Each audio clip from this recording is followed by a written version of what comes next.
വളരെ തന്ത്രപരമായ ആക്രമണത്തിലൂടെയാണ് ഇറാൻ ഇപ്പോൾ ഇസ്രായേലിനെയും അമേരിക്കയെയും നേരിട്ടുകൊണ്ടിരിക്കുന്നത്. അമേരിക്കയുടെ വളരെ പ്രധാനപ്പെട്ട ഡിസ്ട്രോയർ, അതായത് അബ്രഹാം ലിങ്കൻ എന്നറിയപ്പെടുന്ന കാരിയർ വിമാനവാഹിനി കപ്പൽ, ഈ കപ്പലിന് സംരക്ഷണം നൽകുന്നത് ഡിസ്ട്രോയർ കപ്പലുകളാണ്. 2-3 ഡിസ്ട്രോയറുകളാണ് അമേരിക്കയുടെ അബ്രഹാം ലിങ്കന് ഇപ്പോൾ സപ്പോർട്ട് നൽകുന്നത്. അതായത് ഡ്രോണുകൾ, അതുപോലെ തന്നെ മിസൈലുകൾ കപ്പലുകൾക്ക് നേരെ അല്ലെങ്കിൽ വിമാനവാഹിനി കപ്പലിന് നേരെ വന്നുകൊണ്ടിരിക്കുന്ന ഘട്ടത്തിൽ അതിനെ ചെറുക്കുന്നത്, അതിനെ പ്രതിരോധം തീർക്കുന്നത് ഈ ഡിസ്ട്രോയറുകളാണ്. ഈ ഡിസ്ട്രോയറുകൾ നഷ്ടപ്പെട്ടു കഴിഞ്ഞാൽ അല്ലെങ്കിൽ നശിച്ചു കഴിഞ്ഞാൽ അബ്രഹാം ലിങ്കൻ പോലുള്ള വിമാനവാഹിനി കപ്പലുകൾക്ക് പൂർണ്ണമായും സുരക്ഷ നഷ്ടപ്പെട്ടു പോകും. എന്നാൽ അത്തരത്തിലുള്ള വിമാനവാഹിനി കപ്പലിന്റെ കൂടെയുള്ള ഡിസ്ട്രോയറിനെയാണ് കഴിഞ്ഞ ദിവസം ഇറാൻ ആക്രമിച്ചിരിക്കുന്നത്. ഈ കാര്യം ഇറാന്റെ റവല്യൂഷണറി ഗാർഡ് പുറത്തുവിട്ടിട്ടുണ്ട്. എന്നാൽ അത് മാത്രമല്ല, റോയിട്ടേഴ്സ് തന്നെ ഈ കാര്യം റിപ്പോർട്ട് ചെയ്തിട്ടുണ്ട്. ബ്രിട്ടന്റെ മേരി ടൈംസ് അതോറിറ്റിയാണ് ഈ കാര്യം പറഞ്ഞിരിക്കുന്നത്. അവർ പറയും, ഇന്നഹ തലഖത്ത് ബലഗാത്തിൻ അംസ് സലാസ അനിൽ വാഖിഅതൈനി അത്തറത അലാ സഫീനതൈനി ബിൽ ഖുർബി മിനൽ ഇമാറാത്ത് വസൽതനത്തെ അമാൻ. അമാനിന്റെയും അതുപോലെ UAEയുടെയും അടുത്തുള്ള 2 കപ്പലുകൾക്ക് നേരെ അപകടം ഉണ്ടായിട്ടുണ്ട്. ആ കപ്പലുകളിൽ നിന്നുള്ള നിലവിളികൾ, സഹായ അഭ്യർത്ഥനകൾ ഉണ്ടായിരുന്നു എന്ന് അതോറിറ്റി അറിയിക്കുകയാണ്.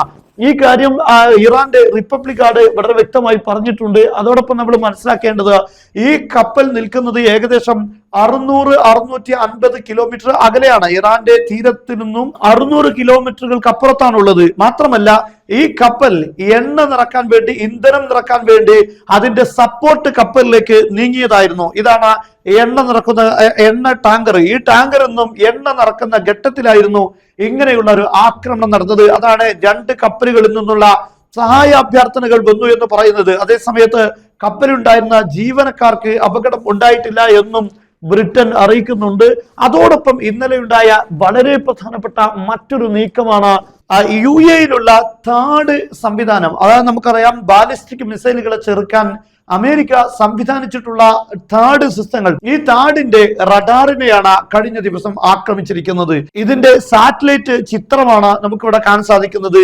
ഇതാണ് ഈ ആക്രമണത്തിന് മുമ്പുള്ള അതിന്റെ ചിത്രം. അതേസമയത്ത് ആക്രമണത്തിന് ശേഷം ഈ 3 സ്ഥലങ്ങളിൽ ആക്രമണങ്ങൾ ഉണ്ടായിരിക്കുന്നു. ഈ റഡാർ യഥാർത്ഥത്തിൽ നമുക്കിവിടെ കാണാൻ സാധിക്കും. ഇതാണ് താഡിൽ ഉപയോഗിച്ച ഇത്തരത്തിലുള്ള ഒരു റഡാറിനെയാണ് ഇപ്പോൾ ഇറാന്റെ ആക്രമണത്തിന് വിധേയമായിരിക്കുന്നത്. അതോടൊപ്പം വളരെ പ്രധാനപ്പെട്ട മറ്റൊരു കാര്യം, മിഡിൽ ഈസ്റ്റിലുള്ള അമേരിക്കയുടെ ഏറ്റവും പ്രധാനപ്പെട്ട $1 ബില്യൺ ചെലവ് വരുന്ന, $1 ബില്യണിലധികം ചെലവ് വരുന്ന ഈ ഒരു ഏർലി വാർണിംഗ് റഡാറാണ് ഖത്തറിലുള്ള അൽ ഉദൈദിലാണ് ഈ ഒരു റഡാർ സംവിധാനം ഉള്ളത്. ഇത് നിർമ്മിക്കാൻ അമേരിക്കക്ക് $1 ബില്യണിലധികം $1.1 ബില്യൺ ചെലവ് വന്നിട്ടുണ്ട് എന്നാണ് പറയുന്നത്. ഇപ്പോൾ ഈ റഡാർ സ്റ്റേഷൻ, ഈ സംവിധാനത്തിന് നേരെ ആക്രമണം ഉണ്ടായിരിക്കുകയാണ്. അതിന്റെ സാറ്റലൈറ്റ് ചിത്രങ്ങൾ നമുക്കിവിടെ കാണാൻ സാധിക്കും. ഈ ഭാഗത്ത് ഇവിടെ ആക്രമണം നടന്നിട്ടുണ്ട്. ഈ കാര്യം ഇറാൻ മാത്രമല്ല, ഇറാന്റെ റവല്യൂഷണറി ഗാർഡ് പറഞ്ഞു എന്ന് മാത്രമല്ല, satellite imaginary confirms massive damage to US space force 1.1 billion ballistic missiles early warning radar in Qatar. ഖത്തറിലുള്ള ബാലിസ്റ്റിക് മിസൈലുകൾ വരുന്നത് വളരെ പെട്ടെന്ന് തന്നെ മുൻകൂട്ടി അറിയിപ്പ് നൽകുന്ന ഈ ഒരു റഡാർ സംവിധാനമാണ് ആക്രമണത്തിന് വിധേയമായിരിക്കുന്നത്. ഇങ്ങനെയുള്ള തന്ത്രപരമായ നീക്കങ്ങളാണ്, അമേരിക്കയുടെ ചെറുത്തുനിൽപ്പുകൾക്കെതിരെയാണ് ഇറാൻ ഇപ്പോൾ ആക്രമണം നടത്തുന്നത്. ഈ ഡിസ്ട്രോയറുകൾ തകർത്തു കഴിഞ്ഞാൽ അബ്രഹാം ലിങ്കന് നേരെ ആക്രമിക്കാൻ വളരെ സിമ്പിളാണ്. ഇനി ഒരു പക്ഷേ 1-2 ഡിസ്ട്രോയറുകൾ കൂടെ അമേരിക്കയുടെ അബ്രഹാം ലിങ്കന്റെ കൂടെ ഉണ്ടാകും. അതിനു നേരെ ആക്രമണം നടക്കുന്ന ഒരു സാഹചര്യം ഉണ്ടായാൽ ഗ്രൂപ്പ് തന്നെ യഥാർത്ഥത്തിൽ ഉപയോഗശൂന്യമായി മാറുന്ന സാഹചര്യം ഉണ്ടാകും. പിന്നീട് ഇറാനെ ആക്രമിക്കാൻ വളരെ സിമ്പിളായി മാറും എന്നത് വളരെ പ്രധാനപ്പെട്ട കാര്യമാണ്.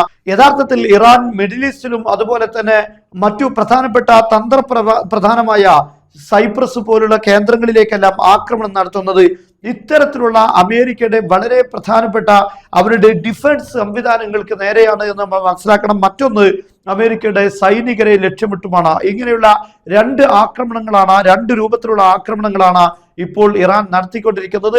എന്നാൽ ഇത്തരത്തിലുള്ള ആക്രമണങ്ങളെയാണ് അമേരിക്ക ഇപ്പോൾ ഭയപ്പെട്ടുകൊണ്ടിരിക്കുന്നത്. ഇതിനെ ആക്രമിക്കുന്നതിനപ്പുറം പ്രതിരോധ സംവിധാനത്തിലുള്ള മിസൈലുകൾ തന്നെ ഇപ്പോൾ അമേരിക്കയുടെ കയ്യിൽ വളരെ ഷോർട്ടാണ് എന്ന വാർത്തകൾ വരുന്നു. ഇന്നും പെന്റഗണിൽ നിന്ന് അതിനുവേണ്ടി പ്രതിരോധ സംവിധാനങ്ങൾ, മിസൈലുകൾ നിർമ്മിക്കുന്ന കമ്പനികളെ വാഷിംഗ്ടണിൽ വിളിച്ച മീറ്റിങ്ങുകളെ കുറിച്ച് ഇപ്പോൾ പത്രങ്ങൾ റിപ്പോർട്ട് ചെയ്യുന്നുണ്ട്. അടിയന്തരമായി പ്രതിരോധ സംവിധാനത്തിൽ ഉപയോഗിക്കുന്ന മിസൈലുകൾ ഉൽപ്പാദിപ്പിക്കാൻ വേണ്ടി കമ്പനികൾക്ക് നിർദ്ദേശം നൽകുന്നു. അതിനുവേണ്ടി പ്രത്യേകമായ തുക മാറ്റിവെച്ചതായിട്ടുള്ള റിപ്പോർട്ടുകൾ വരുന്നു. പക്ഷേ എങ്ങനെ വന്നാലും ഒരു മാസത്തിൽ അത് നിർമ്മിക്കാൻ പറ്റുന്ന ഒരു കണക്കുണ്ട്. അതിലപ്പുറത്തേക്ക് അത് പോകാൻ കഴിയില്ല. മാക്സിമം പ്രൊഡ്യൂസ് ചെയ്യാനാണ് ഇപ്പോൾ ട്രംപിന്റെ തീരുമാനം.